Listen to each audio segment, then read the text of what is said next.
নমস্কার। আজকে আমার আলোচনার প্রসঙ্গ দেখা যাচ্ছে এবং শোনা যাচ্ছে।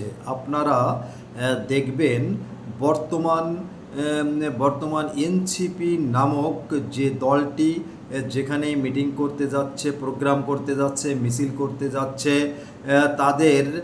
তাদেরকে নিরাপত্তার জন্য যে নিরাপত্তা বেষ্টনী তৈরি করা হচ্ছে, যেভাবে নিরাপত্তা দিচ্ছে সেনাবাহিনীর পুলিশ সহ, এমনকি বিজিবিও তাদের নিরাপত্তা দিয়ে থাকে বিভিন্ন জায়গায় প্রোগ্রাম করতে গেলে। এটা আপনারা দেখবেন কয়েকদিন পর্যন্ত সর্বোচ্চ নিরাপত্তা দেয়া হচ্ছে। একটি দলকে এত নিরাপত্তা আগে কেউ কোনো দিন দেখছেন কি দেখেন নাই জানা নাই।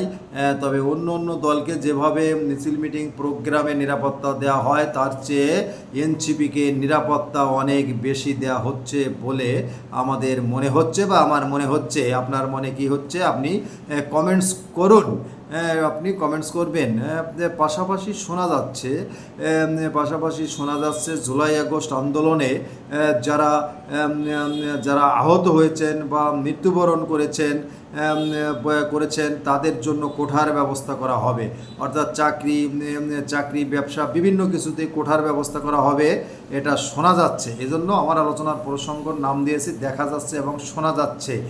আপনারা জানেন জুলাই আগস্টে যে আন্দোলন হয়েছে, এই আন্দোলনটি কোঠা বিরোধী আন্দোলন বা বৈষম্য বিরোধী আন্দোলনের ব্যানারে হয়েছে। কিন্তু 5ই আগস্টের পরে, অর্থাৎ অন্তর্বর্তীকালীন সরকার ক্ষমতা গ্রহণ করেছে 8ই আগস্টের পর থেকে আমরা দেখছি বৈষম্য বৃদ্ধি পাচ্ছে কোনো ক্ষেত্রে, এবং দেখছি বৈষম্য বৃদ্ধি পাচ্ছে কোনো ক্ষেত্রে।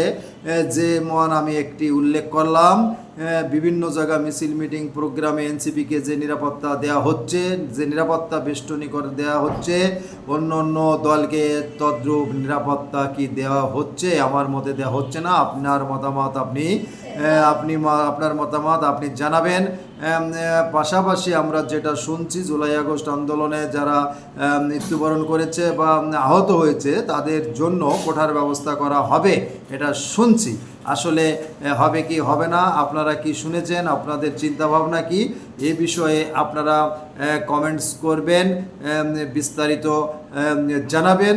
আসলে কি বৈষম্য কমছে না বাড়ছে, এ বিষয়ে আপনারা স্পষ্টভাবে কমেন্টস করবেন, এই আশা রেখে সকলের সুস্বাস্থ্য এবং দীর্ঘায়ু কামনা করে আজকে এই পর্যন্তই শেষ করছি। সকলে ভালো থাকবেন। নমস্কার।